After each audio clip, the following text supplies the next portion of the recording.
ফুটবলের সবচেয়ে বড় মঞ্চে এখন উত্তেজনা তুঙ্গে। গ্রুপ পর্বের শেষ মুহূর্তে প্রতিটি ম্যাচ হয়ে উঠছে গুরুত্বপূর্ণ পরীক্ষা। কারণ নকআউট পর্বের আগে একটি জয় শুধু পয়েন্ট নয়, তৈরি করে আত্মবিশ্বাস, পরিকল্পনা আর শিরোপার স্বপ্ন।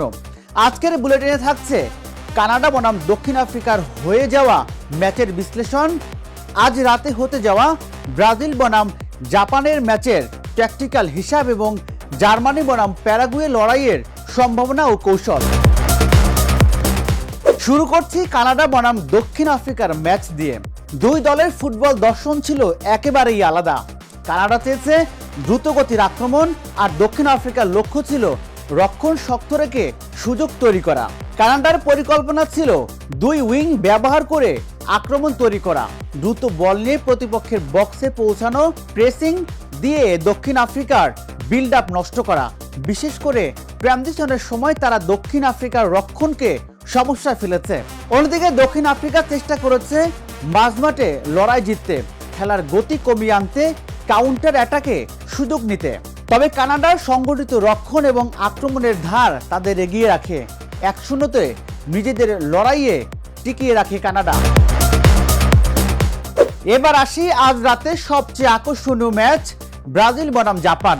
ব্রাজিল মানেই আক্রমণাত্মক ফুটবল, ব্যক্তিগত দক্ষতা এবং সৃজনশীলতা। কিন্তু আধুনিক ফুটবলে শুধু প্রতিভা নয়, প্রয়োজন নিখুঁত পরিকল্পনা।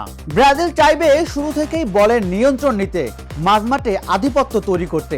উইং দিয়ে জাপানের ডিফেন্স ভাঙতে তাদের আক্রমণের বড় অস্ত্র হবে দ্রুত পজিশন পরিবর্তন।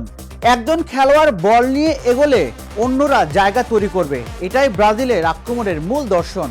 তবে জাপান সহজ প্রতিপক্ষ ভাবার সুযোগ নেই। জাপানের পরিকল্পনা হতে পারে নিচে নেমে কম্প্যাক্ট ডিফেন্স, ছোট্ট পাসে প্রেস ভাঙা, সুযোগ পেলেই দ্রুত কাউন্টার। জাপানের বড় শক্তি হলো তাদের শৃঙ্খলা। তারা খুব দ্রুত আক্রমণ থেকে রক্ষণে ফিরে যেতে পারে। ম্যাচের মূল লড়াই হতে পারে ব্রাজিলের সৃজনশীল আক্রমণ বনাম জাপানের সংগঠিত রক্ষণ। যদি ব্রাজিল শুরুতেই গোলের সুযোগ তৈরি করতে পারে, ম্যাচই তাদের নিয়ন্ত্রণ যাবে। কিন্তু জাপান প্রথমার্ধে টিকে গেলে চাপ তৈরি হতে পারে। আজ রাতে দ্বিতীয় ম্যাচ, জার্মান বনাম প্যারাগুয়ে। জার্মানির ফুটবল সবসময় পরিচিত পরিকল্পনা, শৃঙ্খলা আর দলগত বোঝাপড়ার জন্য। জার্মানির ট্যাকটিক্যাল পরিকল্পনা, জার্মানির বড় শক্তি হলো তাদের পজিশন ফুটবল। খেলোয়াড়রা নির্দিষ্ট জায়গায় থেকে আক্রমণের রাস্তা তৈরি করে। অন্যদিকে প্যারাগুয়ের শক্তি হলো তারা চেষ্টা করবে জার্মানির পাসিং ছন্দ ভেঙে দিতে। প্যারাগুয়ের জন্য গুরুত্বপূর্ণ হবে প্রথম 30 মিনিট গোল না খাওয়া এবং ম্যাচের গতি নিয়ন্ত্রণে রাখা।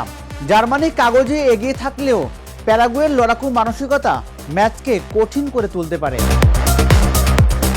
বিশ্বকাপ এখন এমন পর্যায়ে যেখানে প্রতিটি ছোট সিদ্ধান্ত বড় পার্থক্য তৈরি করবে। এখন থেকে আর কোনো সহজ ম্যাচ নেই, কারণ নকআউটে জায়গা করে নিতে হলে শুধু বড় নাম নয়, দরকার বড় পারফরমেন্স। ফুটবলের এই মহাযজ্ঞের সামনে আরো বড় নাটক, আরো বড় পরীক্ষা। এতক্ষণ আপনাদের সাথে ছিলাম আমি রাজিবুল ইসলাম। দেখা হবে পরবর্তী বিশ্বকাপ বুলেটিনে।